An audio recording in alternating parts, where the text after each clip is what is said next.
আমি যখন নাকি আমার 16 বছর বয়স হলো, কিছু কিছু লোক আমারে বলল যে এক সিফারা কোরআন পড়িয়ে গাড়ির মধ্যে হাত পাতলি ওদের টাকার নাই অভাব। তাই আমি জানি ছোটোবেলা থেকেই যে নবীর আইনি আছে ভিক্ষা করার ইস্যু।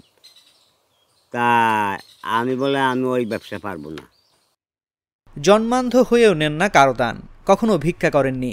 জীবনযুদ্ধে ৭৬টি বছর পার করেছেন গ্রামে গ্রামে ও ট্রেনে হকারি করে। কিন্তু বয়সের ভারে শরীর এখন আর চলে না। এখন চাওয়া শুধু একটি দোকান, যেখানে বসে পার করে দিতে চান জীবনের বাকিটা সময়। চলাচল আমি জন্মান্ধ, আমার একভাবে আল্লাহ চালানোর সামান্য দেহি।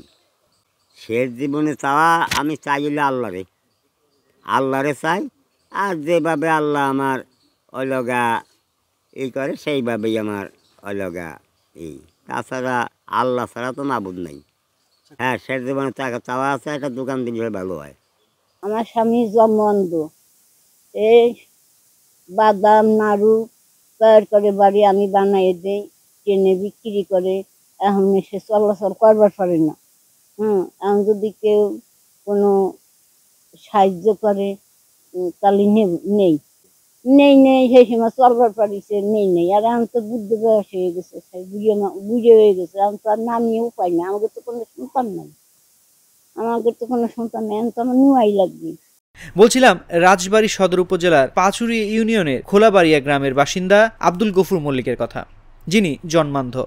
দাম্পত্য জীবনে তার কোনো সন্তানাদি নেই। বড় ভাই কেরামত মল্লিকের ছেলে বাতেন মল্লিককে নিজের ছেলের মতো করে লালন পালন করেছেন।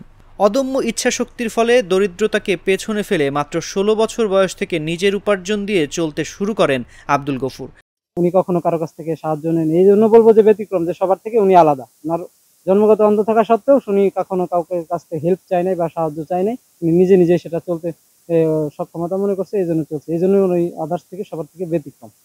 আমরা ছোটোকালের থেকে জ্ঞান হওয়ার পরের থেকেই দেখতেছি আমার মামা ব্যবসা করে খায়। নাড়ু বেচে, বাদাম বেচে, পোলাপানের খাবারের জিনিস বেচে, বিভিন্ন ধরনের টুকটাক কিছু বেচা কিনা করে এইভাবেই সংসার চালায়।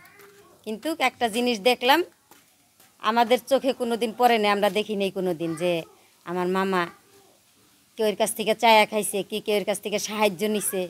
বর্তমানে তার বয়স ৭৭। এ বয়সেও তিনি দরাজ কণ্ঠে নারিকেলের নাড়ু, টেস্টি হজমি, চকলেট, বাদাম ভাজা বলতে বলতে টিনের বাক্স নিয়ে বেরিয়ে পড়েন গ্রামে। কখনো কখনো তাকে এসব বিক্রি করতে দেখা যায় ট্রেনেও। আমরা ইতিমধ্যেই ওনার বাসায় গিয়েছি আমরা, এবং ওনার যে চাহিদা সেগুলো সম্পর্কে আমরা অবগত হয়েছি। আপনি যথার্থই বলেছেন যে আমরা ওনাকে আগে অ্যাপ্রোচ করেছিলাম যে আপনার কোনো চাহিদা বা কোনো কিছু প্রয়োজন আছে কিনা, আর্থিক সুবিধা দিবার বিষয়াদি। তিনি আমাদেরকে সেই সময় বলেছেন যে ওনার কোনো কিছু প্রয়োজন নেই। বাট এখন আমরা যে গেলাম, উনি বলেছেন যে ওনার একটি দোকানের প্রয়োজনীয়তা আছে। আমরা ওনাকে একটি দোকান করে দেওয়ার জন্য সর্বোচ্চ আমাদের প্রচেষ্টা আছে। সরেজমিনে দেখা যায় টিনের নরবরে ছাপড়ায় বসবাস করেন গফুর নূরজাহান দম্পতি। পাশেই রয়েছে ছেলের মতো করে লালন পালন করা বাতেন মল্লিকের আরেকটি ছাপড়া ঘর। বয়সের ভারে নুয়ে পড়েছে গফুর মল্লিকের শরীর, ঠিকমতো হাঁটতে পারেন না। কিছুটা পথ হাঁটতে তার সময় লাগে স্বাভাবিক সময়ের চেয়ে কয়েক গুণ বেশি।